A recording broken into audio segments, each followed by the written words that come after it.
हाय दोस्तों, शुरू करने से पहले चेतावनी, आगे स्पॉइलर है। आज मैं एक 2017 की ब्रिटिश अमेरिकी विज्ञान कथा फिल्म जिसका नाम एलियन कॉवेनेंट है समझाने जा रहा हूं। यह फिल्म एलियन फ्रेंचाइजी का छठा भाग है जो 2012 की प्रोमेथियस का सीक्वल है।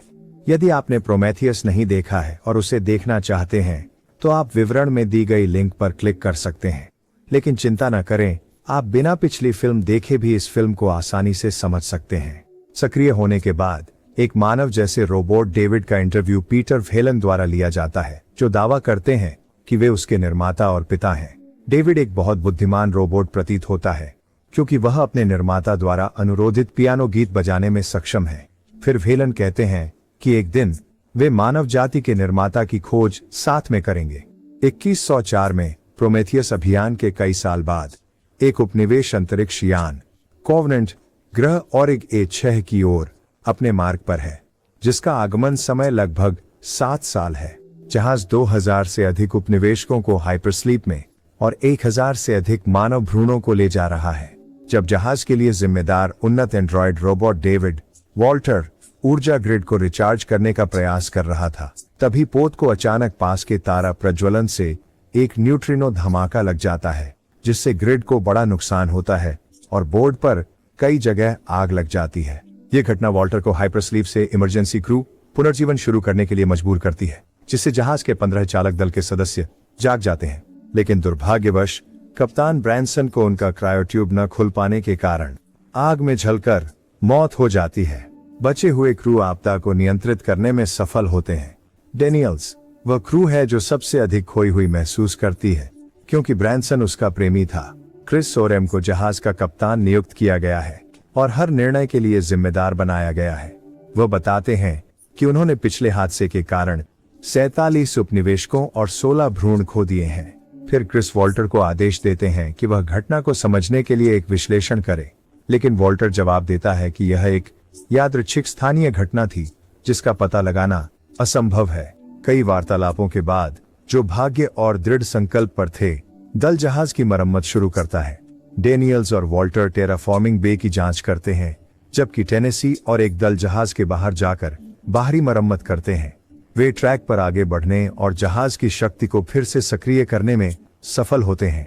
जहाज की ओर वापस स्पेस वॉक करते समय टेनेसी अपने स्पेस सूट की संचार प्रणाली के माध्यम से एक खंडित और विकृत प्रसारण प्राप्त करता है।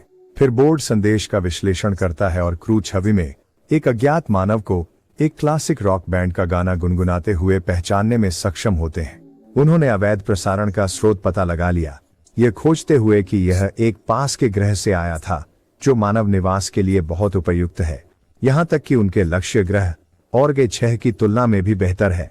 वे यह भी पता लगाते हैं कि उस ग्रह तक पहुंचने में केवल कुछ हफ्ते लगते हैं, जिसका मतलब है कि पिछले कप्तान के साथ जो हुआ उसके बाद चालक दल को फिर से हाइपरस्लीप में जाने की आवश्यकता नहीं है। एक प्रतीत होने वाले परिपूर्ण ग्रह के सामने ऑर्म ने इसे और गहराई से देखने का आदेश दिया। डेनियल्स इस योजना को खारिज कर देती हैं, यह दावा करते हुए कि यह ग्रह तक जाना बहुत जोखिम भरा है, जो कि सच होने के लिए बहुत अच्छा है, लेकिन बाद में उन्हें कप्तान द्वारा ओवररूल कर दिया जाता है। अनजान ग्रह पर पहुंचने के बाद टेनेसी, रिक्स और अपवर्थ ऑनऑर्बिट में जहाज पर रहते हैं, जबकि बाकी का दल ड्रॉपशिप का उपयोग करके सतह की ओर जा रहा है। कठिन यात्रा के बाद दल एक हरियाली से भरी दुनिया की खोज करता है और अधिक अन्वेषण के लिए ग्रह पर उतरने का निर्णय लेता है। जैसे ही वे जाते हैं, उन्हें कुछ अजीब लगता है क्योंकि जीवित जानवरों का कोई संकेत नहीं है और कुछ पेड़ कटे हुए हैं, जैसे कोई चीज ऊपर से गुजरी हो। सुरक्षा टीम में से एक लेडवर्ड सिगरेट ब्रेक लेने का फैसला करता है, लेकिन वह गलती से छोटे पौधों पर कदम रखता है, जिससे धूल जैसे छोटे बैक्टीरिया बाहर निकलते हैं और बिना देखे उसके कान में प्रवेश कर जाते हैं।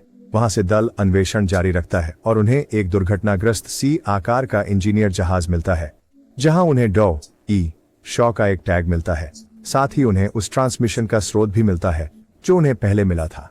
अन्य चालक दल के सदस्य हेनलार्ड भी जहाज के अंदर वही छोटे पॉड देखते हैं, जिससे वह फूट जाता है और छोटी बैक्टीरिया उसकी नाक में प्रवेश कर जाती है। उन्हें अभियान को समाप्त करना पड़ता है जब लेडवर्ड अचानक गंभीर रूप से बीमार हो जाता है, जिससे वह सांस नहीं ले पाता और खून बहने लगता है। ओरेम की पत्नी करीना को उसे वापस ड्रॉपशिप पर लाना पड़ता है। टेनेसी की पत्नी मैगी उन्हें चिकित्सा कक्ष में ले जाती है और उन्हें अंदर क्वारंटीन करती है। कुछ क्षण बाद एक हल्का विदेशी प्राणी, जिसे नियोमॉर्फ के नाम से जाना जाता है, लेडवर्ड की पीठ से बाहर आता है और करीना पर हमला करता है, उसे मौत के घाट उतार देता है। बंदूक से लैस मैगी उस प्राणी को मारने की कोशिश करती है, लेकिन वह चूक जाती है और गलती से जहाज के कई ज्वलनशील टैंकों को मार देती है, जिससे एक विस्फोट होता है जो उसे मार देता है और पूरे ड्रॉपशिप को नष्ट कर देता है। फिर वह विदेशी प्राणी भागने में सफल हो जाता है। बाहर हैलेट की हालत बिगड़ रही है और अचानक एक दूसरा नियोमॉर्फ उसके मुंह से बाहर आता है, उसे तुरंत मार डालता है। नियोमॉर्फ, जो अपेक्षा से अधिक तेजी से बढ़ते हैं, जल्द ही लौटते हैं और दल पर हमला करते हैं। वे दल के एक सदस्य को मार देते हैं और वॉल्टर अपना हाथ खो देता है जब वह डेनियल्स को हमले से बचाने की कोशिश कर रहा होता है। दल एक प्राणी को मारने में सफल होता है, लेकिन दूसरा नियोमॉर्फ एक रहस्यमय हुड पहने व्यक्ति द्वारा एक चमकदार रोशनी फेंके जाने के बाद पीछे हट जाता है। कोई विकल्प न होने पर दल रहस्यमय व्यक्ति का पीछा करने का निर्णय लेता है और वह उन्हें एक पास के खंडहर शहर में ले जाता है, जो मृत इंजीनियरों की लाशों से भरा होता है। एक मंदिर में पहुंचने पर व्यक्ति स्वयं को डेविड के रूप में प्रकट करता है, जो प्रोमेथियस मिशन से एकमात्र जीवित बचा हुआ एंड्रॉयड रोबोट है।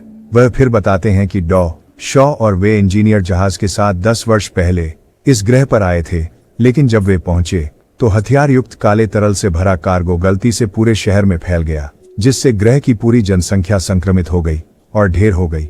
फिर विमान दुर्घटनाग्रस्त हो गया, जिसमें शॉ की मौत हो गई और डेविड अकेला रह गया। बाद में हमें पता चलता है कि जब वे उतर रहे थे तब रोगाणु अनायास नहीं फैला था, बल्कि इसे सभी इंजीनियर जनसंख्या को मारने के उद्देश्य से डेविड द्वारा जानबूझकर छोड़ा गया था। वॉल्टर फिर डेविड से बातचीत करने की कोशिश करता है, यह दावा करते हुए कि डेविड बहुत मानव और बहुत सनकी है, जिससे अन्य लोग असहज महसूस करते हैं। यह निर्माता को वॉल्टर एक बेहतर और कम जटिल संस्करण का एंड्रॉयड रोबोट बनाने के लिए प्रेरित करता है। एकमात्र जीवित नियोमॉर्फ, जो अब पूरी तरह से बड़ा हो चुका है, मंदिर में घुसपैठ करता है और रोजेंथल को अकेला पाता है, उसे क्षत विक्षत कर देता है और उसका सिर काट देता है। डेविड उस प्राणी को ढूंढ लेता है और उससे शांतिपूर्वक संवाद करने की कोशिश करता है, लेकिन फिर ऑर्म बीच में आकर बंदूक से नियोमॉर्फ को मार देता है। ऑर्म डेविड से पूछता है कि ग्रह पर क्या हुआ था, लेकिन इसके बजाय डेविड उसे एक प्रयोगशाला में ले जाता है, जहां वह उस प्राणी से एक श्रेष्ठ जीवन रूप को आनुवंशिकी रूप से निर्मित करने के अपने प्रयासों को प्रस्तुत करता है, जिसे काले तरल पदार्थ से उत्पन्न किया गया था। वह ऑरम को मंदिर के निचले हिस्से में एक कक्ष में ले जाता है, जहां उसकी रचना के कई अंडे स्थित हैं। एक अंडा खुलता है और डेविड उसे अंडे को करीब से देखने का आश्वासन देता है, लेकिन वह झूठ बोलता है। अचानक एक फेसहगर अंडे से बाहर आता है और ऑरम के चेहरे पर हमला करता है। विशाल तूफान और ग्रह के घने वातावरण के कारण ग्राउंड क्रू वांट से संपर्क करने में सक्षम नहीं है। परिस्थिति से अवगत टेनेसी, जो कॉवेनेंट का पायलट है, निर्णय करता है कि वे मात्र जहाज को नीचे करें ताकि उनके पास ग्राउंड क्रू के साथ बेहतर संचार का मौका हो। योजना के कारण कॉवेनेंट आखिरकार जमीनी टीम के साथ संचार बनाए रखने में सक्षम होता है। वे तत्काल पिकअप करने का अनुरोध करते हैं और डैनियल टेनेसी को सुझाव देते हैं कि वे कार्गो लिफ्ट का उपयोग करें, भले ही यह काफी जोखिम भरा हो। कुछ घंटों बाद ऑरम जागता है, लेकिन यह अधिक समय तक नहीं रहता, क्योंकि एक एलियन प्राणी उसके सीने को फाड़ता है और बाहर आता है, जिससे उसकी तुरंत मृत्यु हो जाती है। जबकि डेविड को यह रोमांचित करता है। जब अन्य लोग ऑर्म और रोसेंथल की तलाश करते हैं, वॉल्टर को शॉ का विच्छेदित शव मिलता है, जिसे डेविड ने अपनी इंजीनियर्ड प्राणी को विकसित करने के लिए एक होस्ट बॉडी के रूप में इस्तेमाल किया था। फिर डेविड वॉल्टर को कमरे में देखता है और दोनों बातचीत शुरू करते हैं। डेविड का कहना है कि मनुष्य एक मरती हुई प्रजाति है जो पुनर्जीवन के लिए संघर्ष कर रही है और इसे दोबारा शुरू करने का दूसरा अवसर नहीं मिलना चाहिए। वह यह भी कहता है कि उसका डिजाइन किया हुआ जीव एक पूर्ण प्राणी है।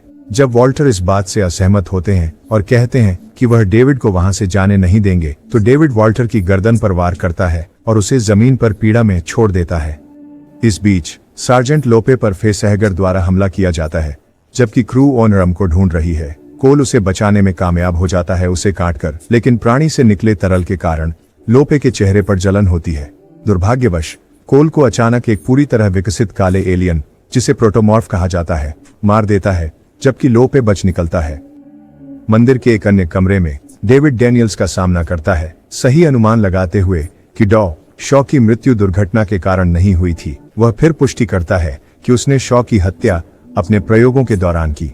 अचानक वॉल्टर, जो खुद को ठीक करने में सक्षम था, कमरे में आता है और डैनियल्स को बचाता। दो रोबोट एक द्वंद्व में शामिल होते हैं। ये दिखाता है कि वॉल्टर अधिक मजबूत है और डेविड की ओर कई घूंसे मारने में सफल रहता है।